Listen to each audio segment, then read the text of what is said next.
Kwa majina naitwa Judith Atieno. Mimi ni mzaliwa wa Budalangi lakini nimeolewa hapa. Tunaona kama maji tayari yanatusumbua kwa sababu zile shamba ambazo tumelima zimesombwa na maji, na pia tunaona kama hatuna njia ama mwelekeo sambamba saizi kwa sababu tunaona kama tunateseka kama kila mwaka kwa sababu ya maji. Sasa nilikuwa nasema tungesaidiwa kwa njia fulani vile watu wa Budalangi wamesaidiwa saizi.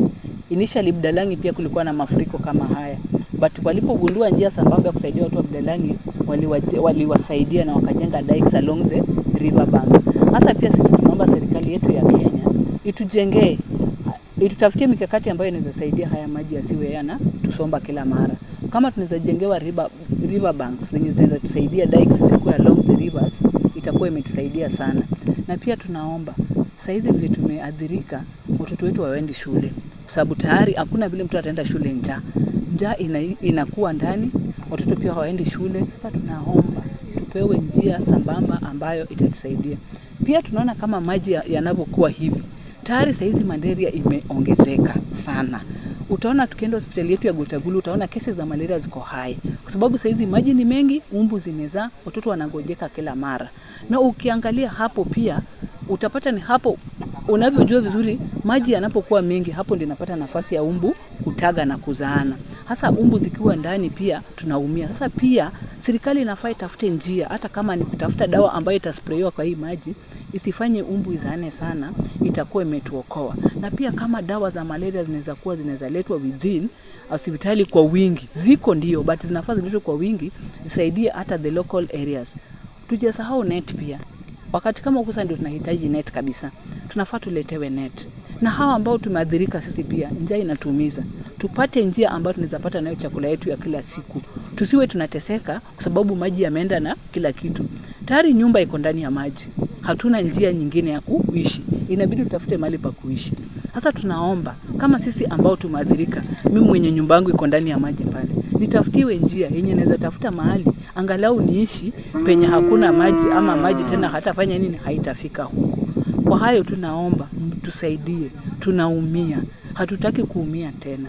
Mafuriko sana sana huwa inakuja kama mvua imenyesha, but sasa tangu mafuriko ya kwanza ifanyike maji haijaisha kabisa, but mostly mvua ikinyesha sasa inazidi kuwa mingi sana.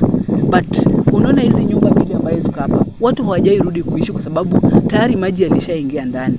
Na unajua vizuri maji, nyumba ikishakuwa ndani ya maji, msingi wa hiyo nyumba sio sambamba. Sasa hiyo nyumba huwezi ishi kama uko na amani. Kwa majina naitwa Caroline Dige. Tumekuwa na shida ya flood hii kuanzia 2020.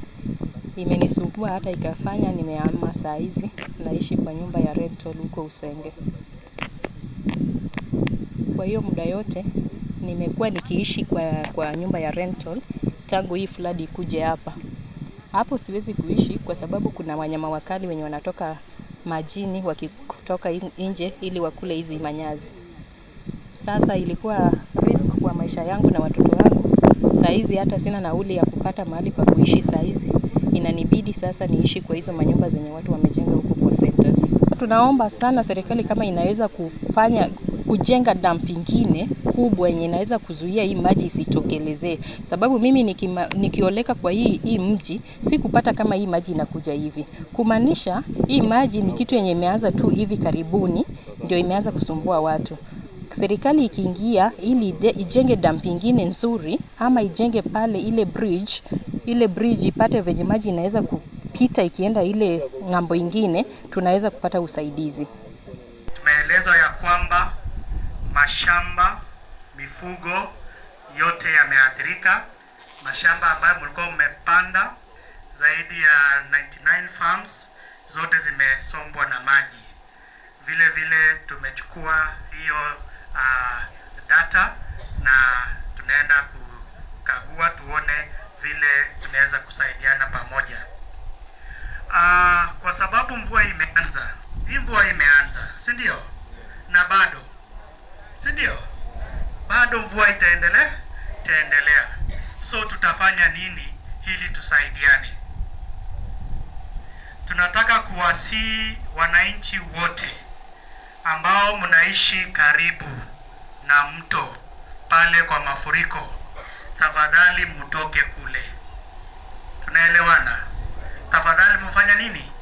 Mtoke kule ili mkuje katika sehemu ambaye tumewatengea ama tutawatengea ili mkae pale. Haswa watoto wadogo, wamama, wazee, watu ambao hawajiwezi, kwa sababu mvua unanyesha hata usiku, si ndio? So saa ngapi tutakuja kuwatoa pale? So tunawasihi wote through the chief and the village officers, can you kindly identify the risk areas where our people are, then they can be rescued and come to a higher ground, mali hawataathirika sana.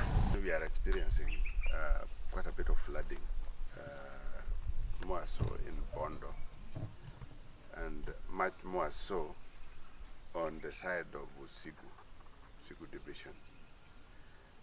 We've had a phenomenon in the last 4 or 5 years of the lake swelling that has been really beyond the control of anybody. But since last year, the lake level has been going down. And as that was happening, we've also been experiencing the drought. So all of a sudden, in the last 3 or 4 weeks, we've had quite a bit of rains locally. We've had much more rain than we have experienced in the last 3 or so years. So there's basically a change in terms of how things are. The biggest problem now that we have, particularly in the areas that are flooded of Gotagulu, flooding in Bramogi, flooding in North Yimbo and in East Yimbo, are basically because of the Rivayala offtake into the lake. The amount of water that comes in through Rivayala is not the same amount of money that goes into Lake Victoria through the place we call Goye. So Goye is basically blocked, and is the only way how water was supposed to get out. So we had local rains, and quite a bit of flooding is happening simply because of that.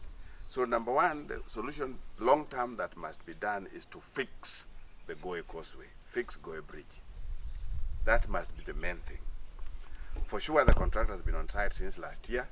There have been issues of payment, and here and there issues of little payment that he can't work and stuff like that. Even right now he's on site.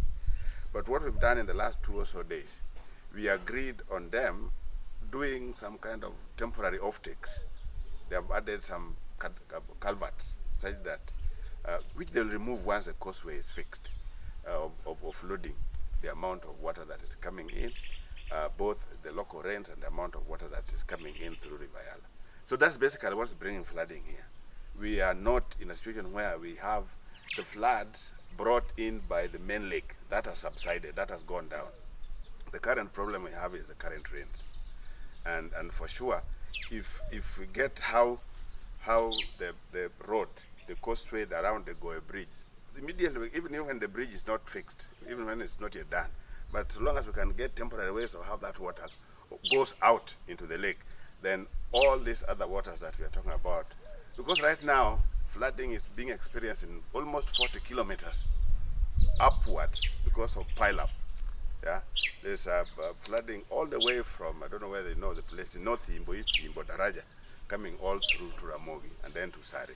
So the main thing is just to cut the road. But when you cut it, you must have it in use also. So there must be some temporary ways of how that water is allowed to go as we work on the main causeway.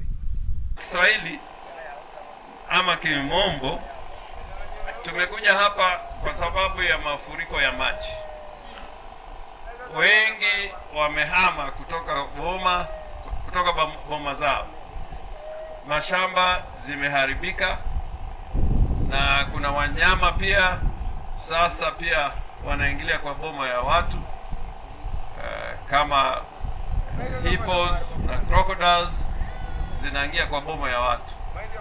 Ugonjwa pia imeingia janga ya ugonjwa mbalimbali kutokana na mafuriko haya.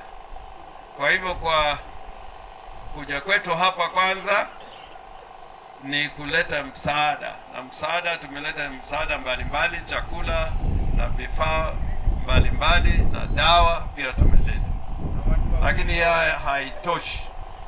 Tutarudi na tunataka tufanye kazi pamoja na serikali kuu kupata suluhu ya kudumu, si kurudi hapa kila mwezi, kila mwaka. Mwaka jana tulikuwa hapa, mwaka huu tuko hapa, 2024 pengine tutakuwa hapa, na wananchi wamelia ya kwamba hii daraja ya Goye ikitengezwa vizuri, hii shida itakwisha. Kweli ama si kweli? Suluhu si kutafuta mali ama sehemu zingine.